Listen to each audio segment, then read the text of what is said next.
Welcome back. Welcome back. Watch up. Go ahead, Kluber. See, that's how you guys get the real right there.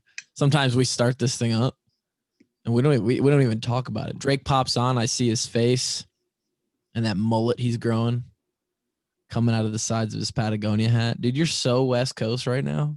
Not West Coast. Yeah, I'm about as Western as they get at this point. Might as well just only own a horse. Just get yourself a pony and ride, dude. Get a little land, a little ranchero. I don't even need that. I just need a horse and a wagon. And a wagon. But yeah, I mean, I got to have a place to hold my stuff. Dude, if you bought some land and like a ranch and you just rode around on a horse, that would be, and just never talk to anybody again. That would be cool. I agree. I'd still do the podcast so that the Army could get their episodes because I know that they appreciate it. But aside from that, I wouldn't talk to anybody ever again. Yeah. Yeah, but we just hop on this. I say, all right, let's run it. We just give the old KF, run it again. Music plays, and it's like, whoever talks. Definitely not going to be Kevin. No. I think we've pretty much fired him. I was thinking about it, and in practice, that's essentially what we've done. I mean, the guy works too much. The guy works too much. I know a lot of you out there listening, you work a lot, right? Iowa people, they work hard. Not that all of you are from Iowa, but generally a lot of you are transplanted somewhere else, or you're still in the state. It's just the Midwest, baby. That's what we do. We work hard, right? But, and you call me a millennial. You call me what you want. But those of you who are out there working like 10, 12-hour days, 5 days a week, you're going to kill yourself. That's what you're going to do. All right? Part of what I've learned, personally researched through health, fitness, all that shit, is that the reason that we die, the reason our bodies get older and that we age is just simply because of stress.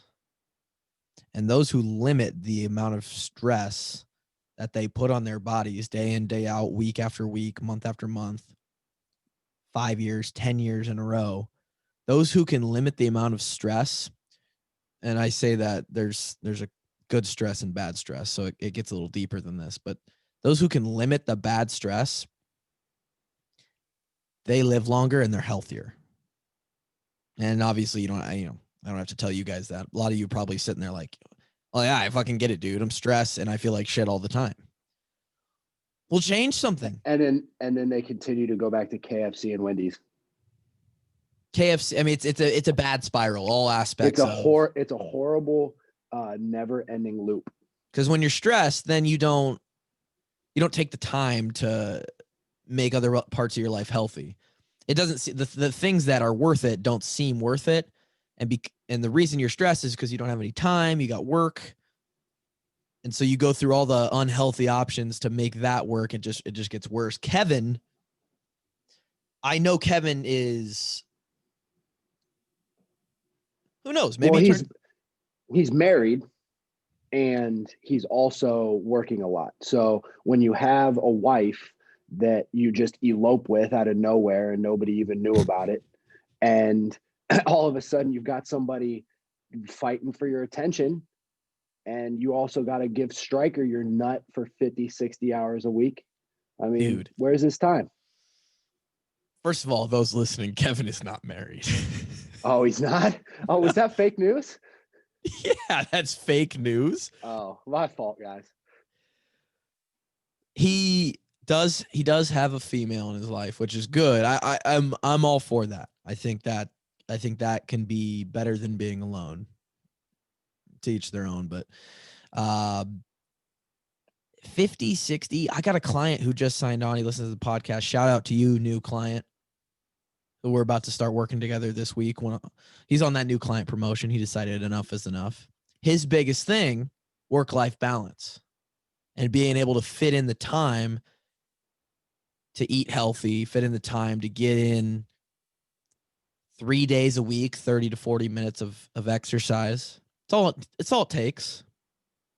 You're on that kind of plan. I mean, actually, you've been doing more recently, but for a while there, Drake Kulik was on the few times a week, get a nice little dumbbell workout in, run some sprints. Yep.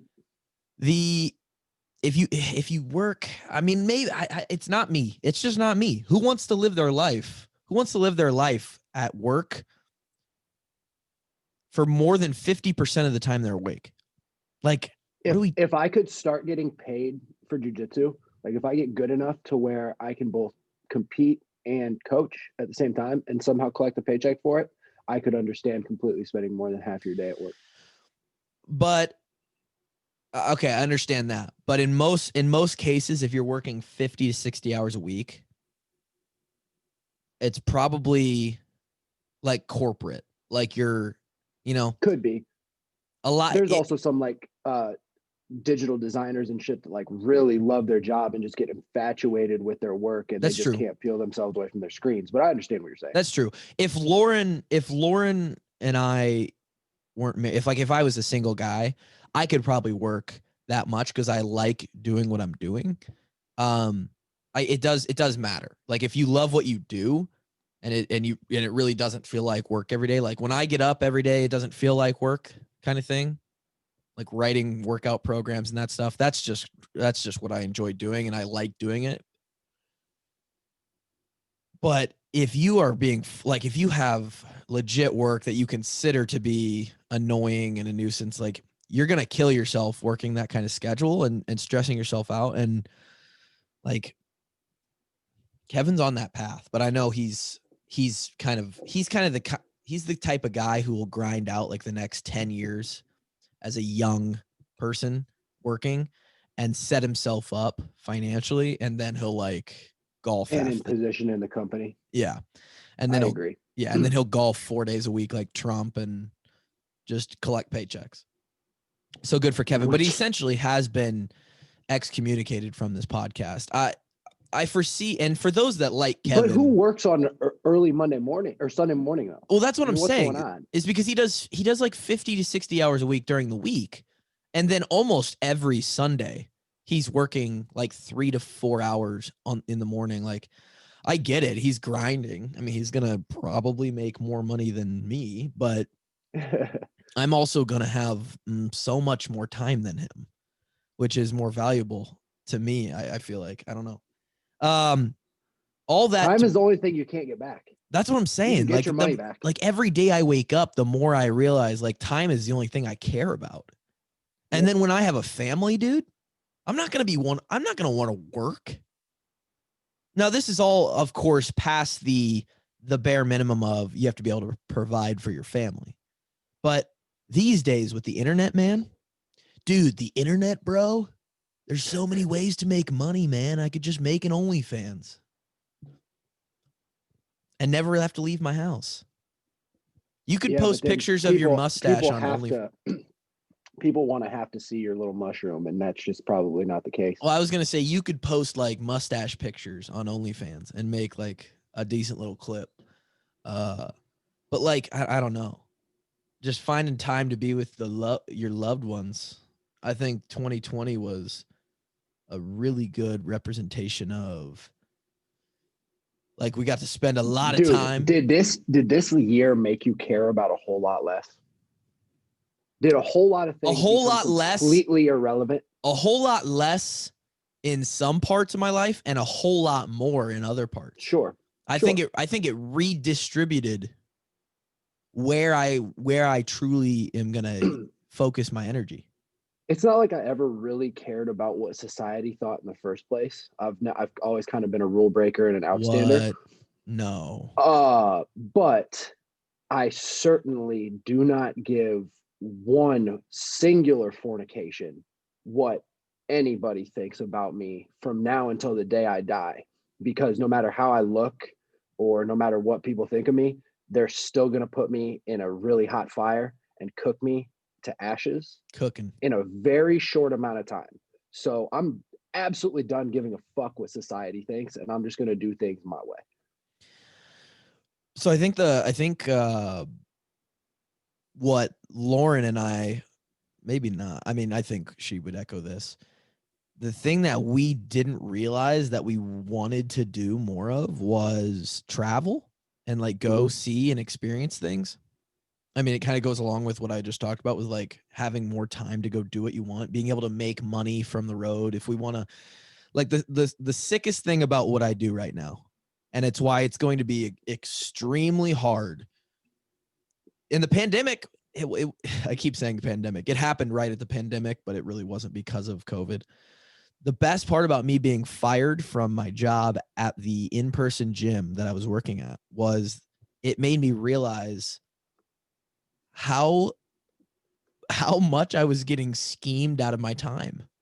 Yes. I was making $15 an hour, putting my heart and soul into coaching 20 to 40 person exercise classes, high energy, running around, screaming at people, coaching, demonstrating movements, giving people help.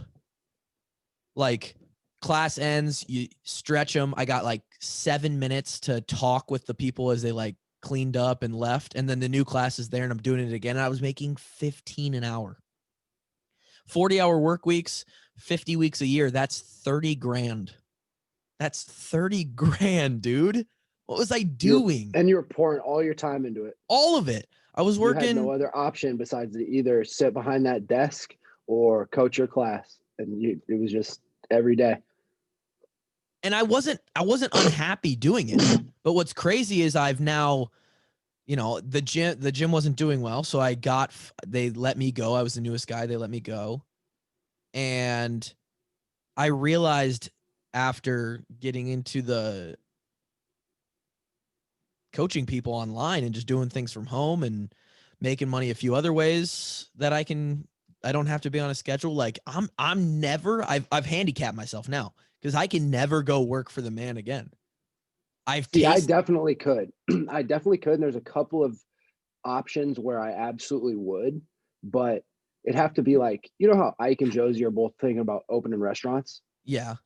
I would 110% go be the host at their restaurant and run around the place and help everybody with anything they could. Yeah. For the first while until the restaurant became like really self-sufficient and killing and stuff like that. Like I would certainly do something like that. But yeah, that'd be cool. The only way I fucking yawn. The only way I could do it is if it was like a perfect situation. Like there's obviously jobs that pay more than $15 an hour that would be very enjoyable, very fulfilling, where you do still have to work a schedule. You have to, clock in some sense, but it would be the window or the bucket of those positions or jobs out there, careers out there has gotten a whole lot smaller for me because for anyone that can bet on themselves and believes in what they can personally do, like I know I can make this work. And so I know that I'm not shackled to, oh, if all else fails, I have to go get a job making $16 an hour. Like I know I can make this work. And I don't know. But Lauren and I have like wanted to travel, like not that they shut the place down, but we've talked about coming out to Arizona, hanging out with you, and my grandparents are out there sunbirding, snowbirding, I believe it's called. Either or. You can call them snowbird, or snowbirds. They go out there and like after, like they're leaving in like 10 days to go out there for like 4 months or whatever. We want to go to Colorado. We want to go out to the Pacific Northwest. And like this year, we were going to do a couple of those things that just like didn't happen because if we go, there's nothing to do. Mm-hmm.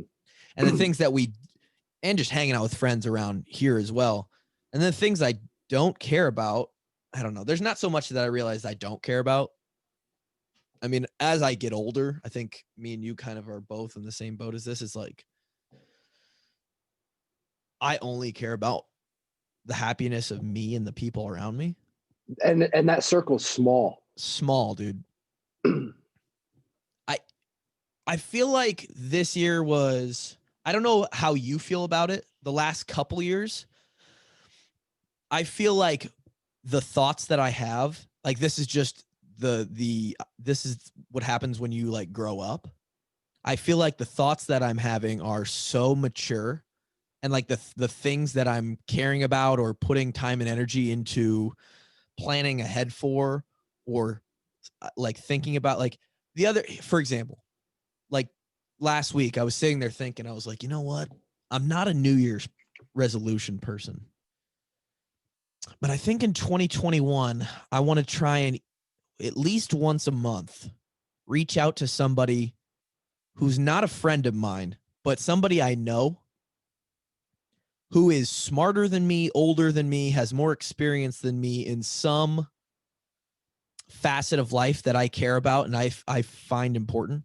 And I'm going to set up a lunch with them and have lunch and try and pick their brain. And then That sounds like a pretty cool thing. After I thought, networking is great. yeah. And then after I thought about that, I was like, who are you, dude? What are you trying to do? Are you trying to be an adult? What's going on? Yeah. Just more things like that. I was like, okay, well, it's weird. Definitely sitting at Benton House playing I mean, I still play Clash of Clans, but you know, like chilling at Benton House, I would have never had thoughts like that. You're so short-sighted. It's like, oh fuck it, what are we doing today? Playing Fortnite? Well, now we're at the point in life where we're actually, I think about this all the time. I laugh at the conversations we have in the group text sometimes about just investing in stocks and futures and technologies, etc. And I'm just like, man, like that's how old we got to. Right. Like, when did it happen that all of a Right. sudden we think talking about stocks and futures is cool? I just told Lauren the other day, I was like, she was like, I was like not paying attention to her. She's like, who are you texting? And I was like, I'm texting the boys. She's like, what are you talking about? And I was like, well, to be honest, half of our conversations now are either what stocks look good or what businesses are we going to try and open once we have the opportunity to. Yeah. And I was like, it's so stupid. The other half is completely, we can't even.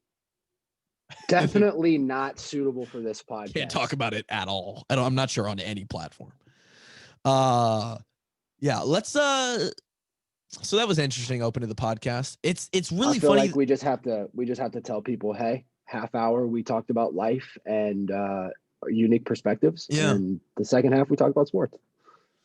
Yeah, it's funny how Kevin, back to the whole put a little bow, if you will, on the holiday Christmas Kevin theme. Kevin has a real job, and so he's probably like a commonly recurring guest at this point rather than the third host. And y'all just have to like expect him to not be on the episode, and then if he is, it's a bonus.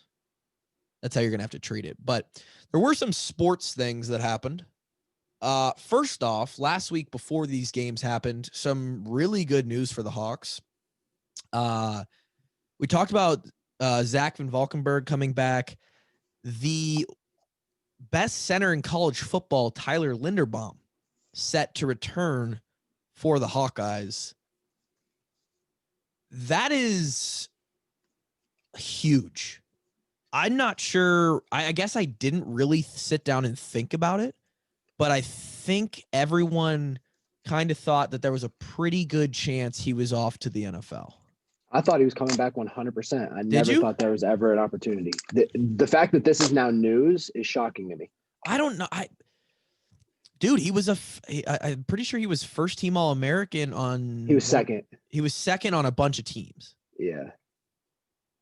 I mean, I understand it. He's a beast, but he's still a young kid. He's from Iowa. He doesn't seem like the standard get your 3 years in and get out. Right. I expected him to come back. Yeah. There's something about, you know who he is. It's just a repeat of what Sheriff did. Yeah. Sheriff was probably a top 20, top 15 draft pick his junior year. Yep. And decided, fuck it. Came back, had a great season, ended up being the 5th overall pick in the draft. Legend.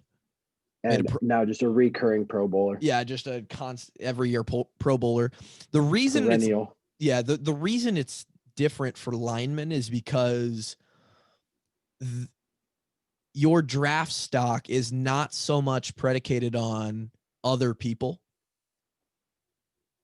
You know, Tyler Goodson, Amir Smith-Marset, Brandon Smith, those guys, if you're a junior and you have a great year, you basically prove what you can do. You show it on the field, and then you're like, well, is it going to get much better than that? You never know, right? It's based on quarterback play. It could be based on the offensive line, and if they're giving your quarterback time to get you the ball. It could be based on maybe you have a terrible defense the next year, and because you're getting scored on so much, you don't get as much national, the team overall isn't as good. Coach Ferentz used to talk about all the time how individual performances often, or individual awards and recognition often comes on the heels of great team play. Yep. And that's oftentimes the case for skill players, right? But for a lineman, you can come back and you can, even on the shittiest team, you can absolutely dominate the guy across from you every play in a year where you go 0 for. Your team could be 0-11, but you could absolutely show physical dominance and competence at your position every single play, and your draft stock just won't go down that much. And then you add in the factors that he's literally from Solon. I mean, he's just the hometown boy. And he's still a young kid. He's an undersized like stud. You don't expect an offensive lineman, especially interior, to be a stud like that early. From a guy that size. So he's still got time to put a little mass on. He'll dominate for another year for the Hawks. The only thing you're risking is injury, which can happen. But, I mean, he could also go into the league next year and get absolutely blown up by Khalil Mack, and his career could be over too. So it's like, and he'll dominate for the Hawks for another year, and then he'll go and be another 7 or 8 year NFL vet and potentially longer, just like every other offensive lineman that Iowa produces. It's incredible. Tristan Wirfs, speaking of offensive linemen from the Iowa, dude, he's like rookie of the year.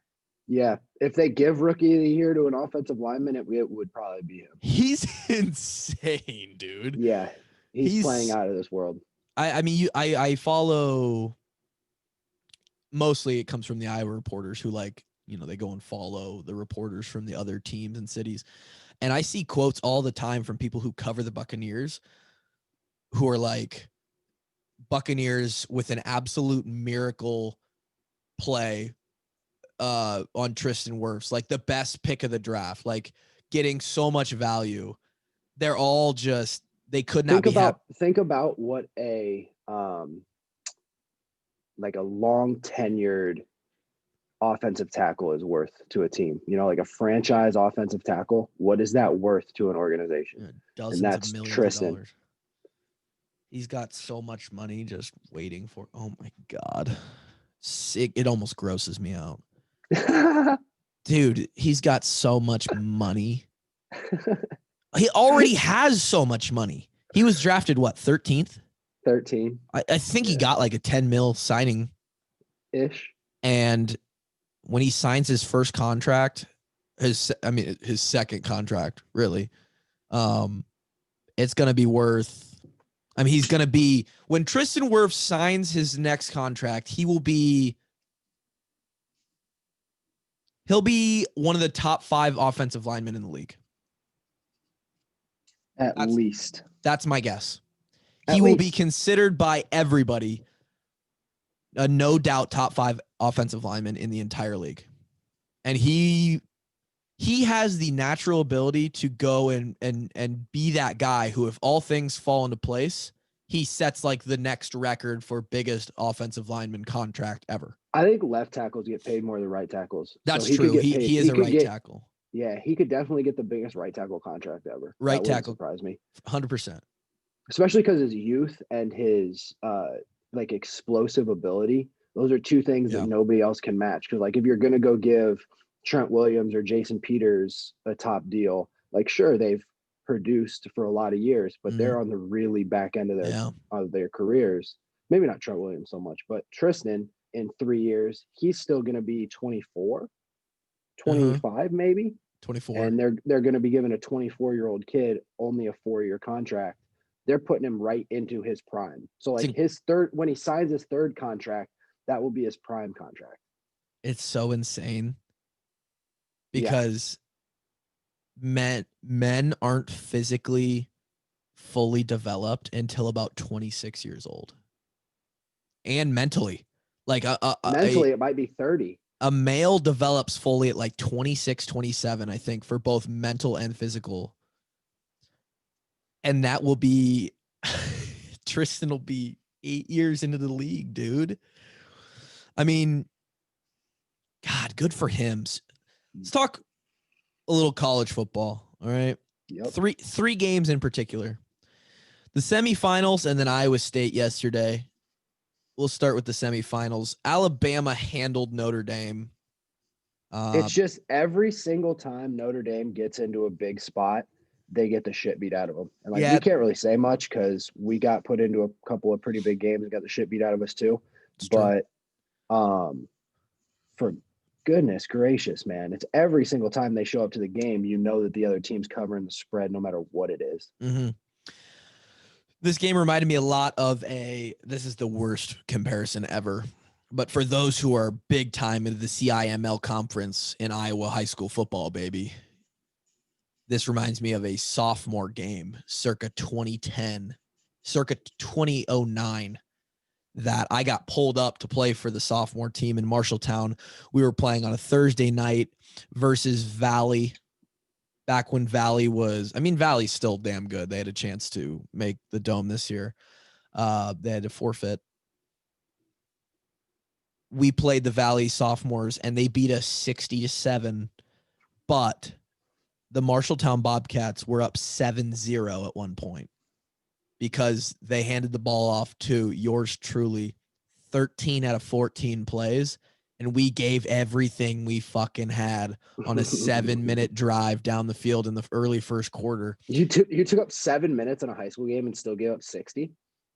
Dude, our defense was trash with a capital T. And then no one had any juice left. Alabama scored early here. Notre Dame put up one good drive where they bullied a little bit. But Devontae Smith, dude, that guy, their running back. Wow. What's funny is I saw a picture today on Instagram that was talking about how Jerry Jeudy, Henry Ruggs, Devontae Smith, and Jalen Waddle were all on Tua's receiving core. And now Tua's in the NFL saying he wish he could have his college receiving core back. Absolutely. Absolutely. Dude, Devontae Smith is he's insane. He's like a true, you see a guy who is just meant to play a position. It's Devontae Smith's not as impressive as Jerry Jeudy. Jerry Jeudy hasn't had that great of a year his first year. He's had a little bit of struggles. Yeah. But what Jerry Judy's potential is higher than Devontae. You've got their quarterback, running back, and receiver all in the Heisman race. Mm-hmm. You have between quarterback, receiver, running back, you have a trio that's in the conversation for best running back, wide receiver, quarterback trio ever at a single school. And they're all going to win their best player in the country at respective position. Yeah. Last year, Clyde Edwards-Helaire is from LSU, right? Yep. So last year you definitely had another consideration because Joey last year was potentially the best college football team of all time because they had Justin Jefferson and Jamar Chase. Is insane. Yeah. Don't forget about Jamar Chase. And Jamar Chase, and then obviously Joey B and Clyde Edwards-Helaire. And they had Randy Moss kid playing tight end for him. So stupid. They're the best college football team of all time. Single year, they're the best all time. Alabama handled Notre Dame. Notre Dame should have been in the playoffs. I looked like an idiot because we got on here and I was like, it can't be Notre Dame, right? Right before the Final Four came out, but then they gave it to Notre Dame anyway. And this is why. Like, at this point, I think, like, throw Cincinnati in there. I mean, screw it. Cincinnati had Georgia by the balls, man. By the balls. They let that game go. Yeah. What sucks is sometimes when a team like that plays a big team and they've got them, at some point it turns and they start to try and play not to lose. And that's what kind of started to happen. And that kid murdered a field goal to win that game. Good for him. So Alabama, easy money. They're favored by a touchdown, I believe, over Ohio State, who, let's talk about it, absolutely put on a show against Clemson. I didn't think they had near that much firepower. I was not all in on Justin Fields. I was all in on him as an athlete, just not all in on him as a quarterback, especially after I saw how discombobulated he looked against Northwestern. Like, I just thought somebody who had the capability to dominate a team who's been in the national championship 5 years in a row, just to absolutely throttle him. I just didn't think he had that in him. So there's a lot of things about this game. What's weird about this game is I have it up on ESPN, the box score and everything, and it's the same game. They played the exact same game except for the second quarter. 14-14 in the first. Both scored a touchdown in the third. Both scored a touchdown in the fourth. But it was 21-0 in that second quarter to put them up 3 touchdowns for the rest of the game. And you and I said on last Monday's podcast that this is a two-team race. It's Alabama, Clemson. Yep. Ohio State, and now everyone's making the jokes on Dabo, which are funny because it's fun to make fun of people in the social media world, whatever. But he wasn't wrong to say how do you put Ohio State up there? Their resume isn't great. Like, they just don't have enough on their resume. And I was unsure as well. You look at them play Northwestern, you're like, They looked bad, dude. Bad. Justin Fields didn't look like he could make a decision. Granted, they had some guys out, but he had more touchdowns, or equal as many touchdowns as he did incompletions against Clemson. And he had like a 8 QBR against Northwestern. Dude. Not to mention, he went full on CJ Beathard and he could have been internally bleeding, hemorrhaging, broken. So how about 47 not learning his lesson to keep his eyes up? Yeah. He tried to Shazier himself. Oh boy. The kid tried his damnedest to Shazier himself. I did see it. It's so tough in football. Like, what's your thoughts on the targeting rule? Because it really is tough, and I understand that it's built for both sides. So as the targeting rule, I think, is horseshit. I think an ejection should have to be egregious. Do I think that kid deserved an ejection? Absolutely not. Absolutely not. Does he really, really need to reevaluate the way that he tackles people? Yes, because he's going to end up on a spine board if you do that too many times. Like, your spinal column can't handle that. So the rule is there to save both parties, and I get it. But the fact that they're kicking people out, or then if you get kicked out for a potentially bullshit call in the first place in the game prior, you could still have to sit out if it happened in the second half. Yeah. So, I mean, the fact that now ejections for one split second play are costing people multiple games, it just ridiculous. What's tough about it is I get that the officials and those who make the rules and football in general and the community and the players and the coaches and everyone wants it to be safer, right? We're in the world of science and data, and we can it's not the 1970s anymore where it's like, fucking be a tough guy, tough it up. Like, coach, my C4's broken. Put your helmet back on. we know, like you're living proof that football does a little bit of damage, you know? What? Yeah.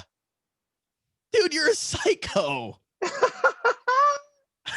Yeah, I mean, you've got like 6 of 10 screws loose. What? I only have 10 screws left? Yeah, but you like, it's like if you screwed something to the wall, the 4 screws are still pretty solid. Like they're gonna hold it up. But if at any point in time, If there's an earthquake, if there's an earthquake and it starts to rely on the other 6 screws, you're fucked. That's you. But we see the data, we see the CTE numbers. Yeah, dude, yeah. We see that it messes people up, and we can't have these neck injuries, these head injuries. And so we're trying to make it safer. The problem is the game is inherently dangerous, and you're never going to be able to take out what I call a football move. Too many good football plays are getting guys ejected from games. Facts. What is the punishment? I don't know, because when a guy goes full speed, dude, when I was playing and I got my limited opportunities to go down and headhunt somebody, I get that one play every 20 minutes on punt where, like, maybe, just maybe, the guy decides to return it and he might cut back and I might be able to take a shot. In that 8 seconds of me running down the field, nowhere in my mind does it cross, oh, you better watch where your head goes or else you're going to get ejected. Like, no. Every single time I ran down the field, I was trying to separate somebody from their consciousness. And so the ejection just isn't the right deterrent, because it only comes into your conscious thought process afterwards, where you see the flag and you're like, oh no, I'm not going to be able to play. But before you made that hit, at no point did you think, I'm worried about getting ejected here, because you're just playing the game muscle memory like you have been for the last 15 years of your life, and you're just going to lay someone out. The ejections are not, they're not working. And a lot of times you can't even hit a guy, like a lot of good plays now, even when guys have their heads up. You can't stop an offensive player from getting a positive gain anymore. That is going to get you ejected. Yeah. It's getting really bad. And I don't know the answer, but he hit Justin Fields hard, dude. He got crunched. He got crunched. I mean, there's no way to describe it. And Beathard, probably visibly the toughest guy we played with. One of what Justin He was Fields, tougher than nails. What Justin Fields did to come back in that game and threw a dart for a touchdown to his tight end, like 10 minutes after it happened, came out, played this. I mean, I don't know what actually happened, if he has something broken. I don't even know if they'll reveal that, because they've still got a game left. But nah, they hit him in a soft spot. Yeah, that was one of the toughest performances I've seen. And for the entire team to just continue to dismantle Clemson, it was that was something. I did not expect that. So Ohio State will take on Alabama, and I don't know what that looks like. It's a touchdown spread. Alabama. I'll tell you what, I think Ohio State has as good of a chance as anybody possibly could, because watching Alabama play, they are not truly elite in the front seven. They have lockdown corners, but Ohio State has very, very good receivers.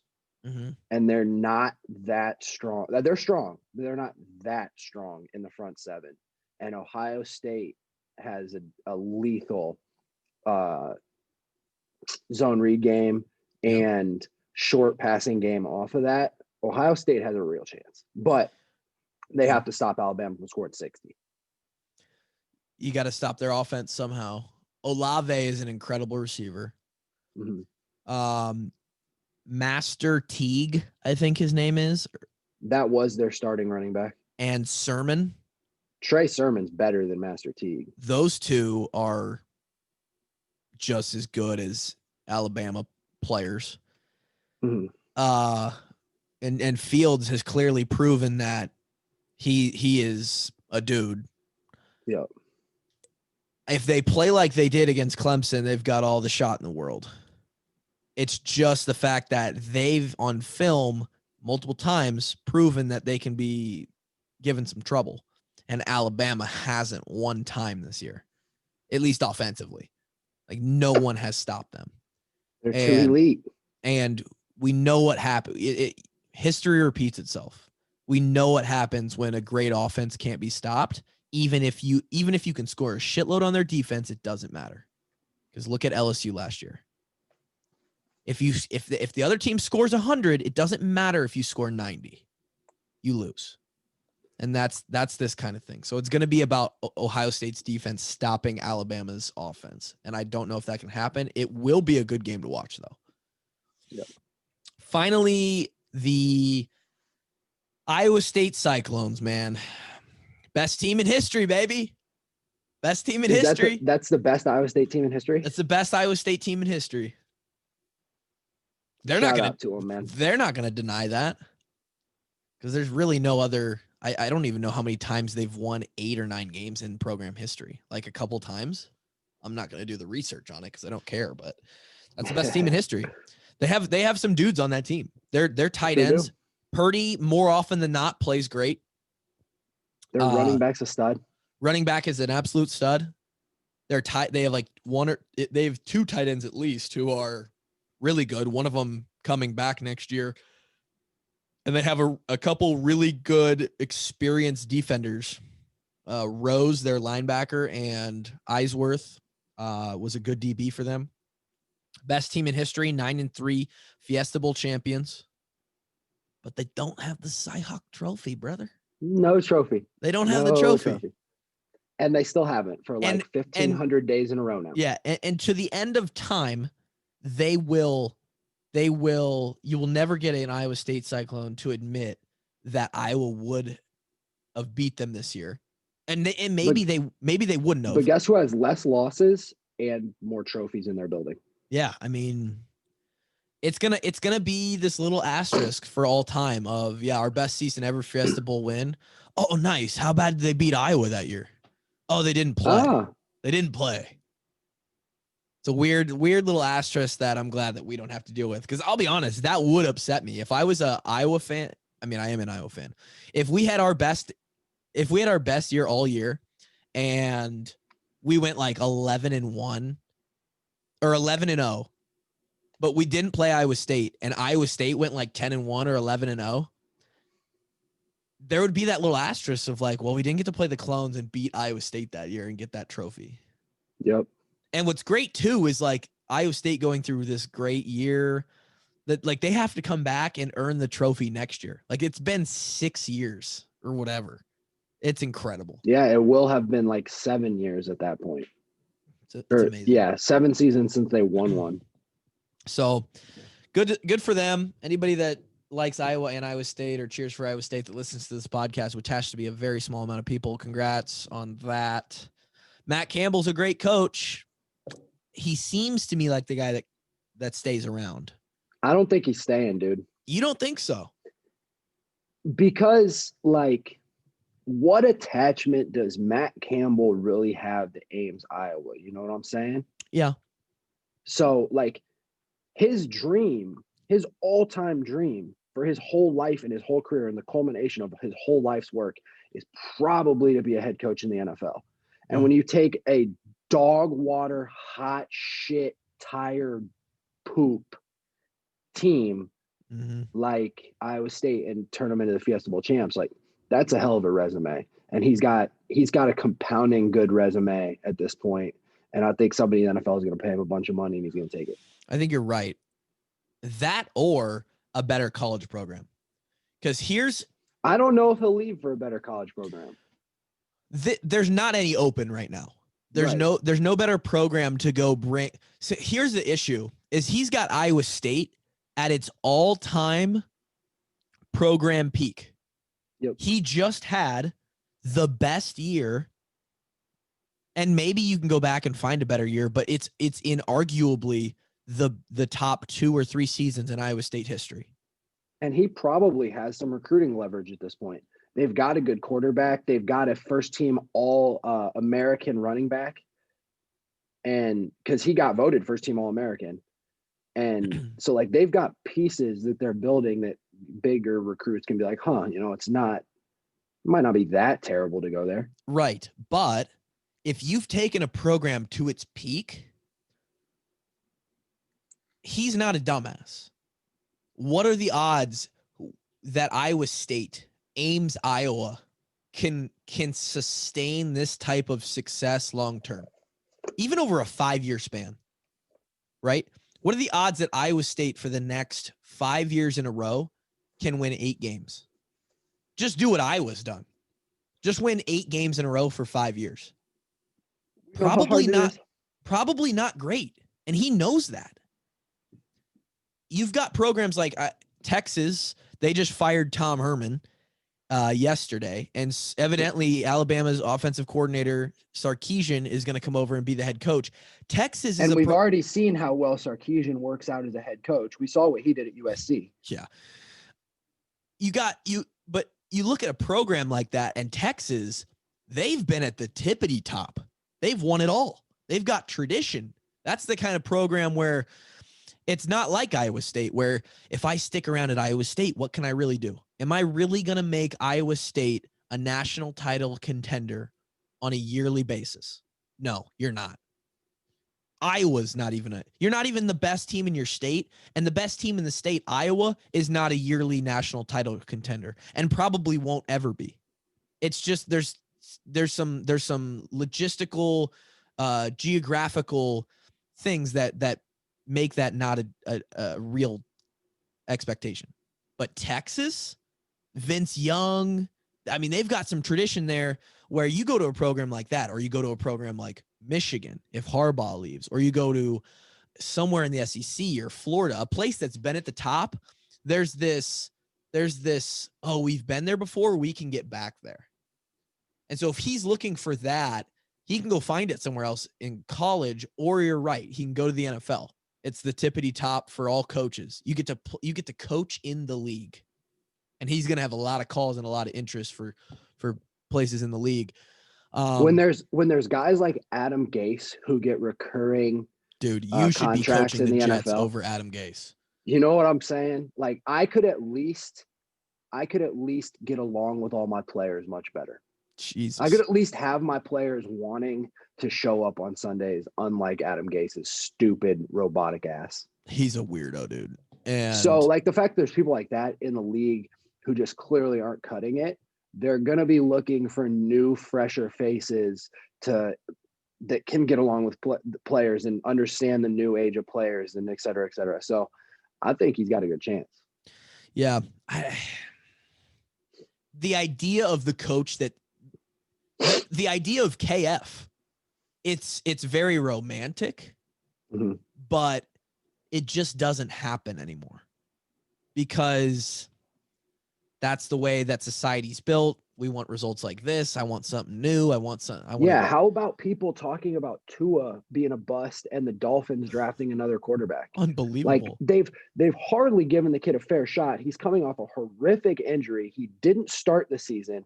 He's had some reasonably okay performances. It's his rookie year. He was a young kid coming out of college anyways, and people are already trying to label this kid a bust. He's 21 or 22 years old. Dude, that's what I'm saying. Now, if you're a big-time player who is going to go and try and be a franchise guy in the NFL, or you're a big-time coach who, Scott Frost coming to Nebraska, yada, yada, you get 2 to 3 years now, maybe.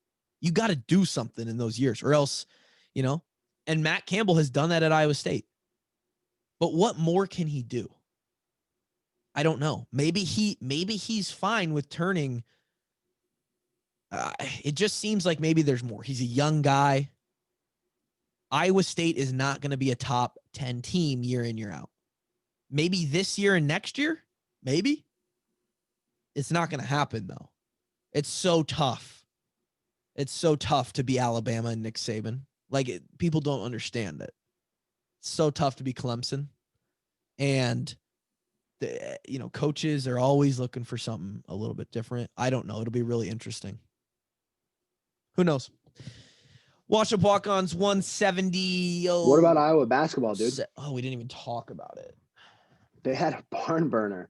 Absolute barn burner at the rack, dude. Is that what that place is called? I think so. I'm not. So listen, Iowa kind of has Rutgers' number out there in close games. 2 years ago, my guy Joey hit the game winner. That shot was stupid. This year, my guy Joe had a little bit of a tough day. Not everybody's going to bring their best game every day, but the guy that I freaking love on this squad is the third string point guard. Number 4, Ulis. Ulis, yeah. Didn't know the kid existed until yesterday. Yeah. And he plays hard as hell. He plays so gritty. He's fast. He's a good player. Murray, obviously, incredible day. Yep. And I said it to somebody on Twitter, when you're a young guy, there's this energy and this, I don't know, this gusto, this energy about young dudes where they go play unconsciously out of their mind effort-wise. Because it's because when you're a young dude, effort's name of the game. Coaches preach it in every sport at every level. You can find your way onto the court with effort or the field. When you're a young dude, the pain of pushing your body is actually incredible. Like when you're out in a competitive situation and you push your body hard enough where you feel exhausted, you're like, this is incredible. I've never felt so alive. Yeah. And when you get Ulis or Murray, you get those young guys out on the floor, they are going to give you stupid psycho effort because even if they don't shoot well, even if they turn it over, this, that, whatever, if they give stupid psycho effort, they rebound, they play defense, they know that it'll be worth it to the team and that the coach will see. And so it's just not that Garza doesn't play with effort or that Jabo doesn't play with effort. It's a different kind of intensity for these young guys who go out there and they flip that switch and it's 150 miles an hour. And that's what, and then when they're playing well and they're playing at that speed, it's like, holy shit, dude, we got some dudes. And so you saw that from Ulis and Murray yesterday. Garza, people were like upset that he didn't have a great day. He had 25 points. What? Didn't have a great day, had 25 points? I'll tell you what, so I was talking to my mom about this. I don't like the way we run the second team offense that much because Luka's still in there, but they're not having him dominate the ball. So like if you're going to use his minutes up, like he was running up and down the floor a lot with the second unit because the second unit was not getting a whole lot of cohesiveness. We weren't putting together long offensive possessions or anything, and he wasn't dominating the ball. And I'm just thinking like, if he's not going to dominate the ball with the second unit, why is he on the court? Yeah, give him a rest. You can give somebody else the minutes. Yeah, I just didn't quite understand that. But the first team offense and the first couple guys off the bench when we got 4 out of the 5 starters in, it feels very how it should. You know, we got an experienced team. They know where to work the ball. We're running the right sets. We're running the right plays. It feels very smooth. When we have a majority of bench guys in, it feels very AAU. It feels like just a little bit travel squad, like travel team. Yep. Like we're playing in an AAU tournament on a Saturday. Let's try an ISO here. Let's just get somebody an open shot. And it doesn't feel like the offense clicks quite as much like it does. And it's not going to, but it needs to more. And I agree. Don't waste Garza if you're not going to use him correctly. But it's also really hard to do, right? Like it's a lot easier said than done. Is it though? Because the guy just got bullied off the block because he was tired. Then he said, you know what, screw it. Let me get the ball at the top of the key. And then he took him 2 crossovers up and underneath the rim. Dude. So first of all, he showed that he can pick and pop from 25 feet. Ridiculous. He already did that.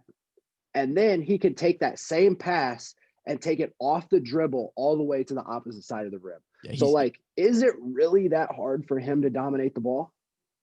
No.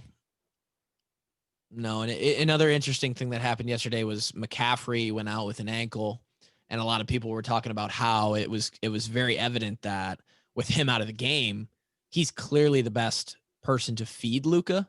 And he's our point guard. He's our best point guard. And how that affected kind of what we were just talking about. So hopefully he's healthy and comes back. But the depth on this team, like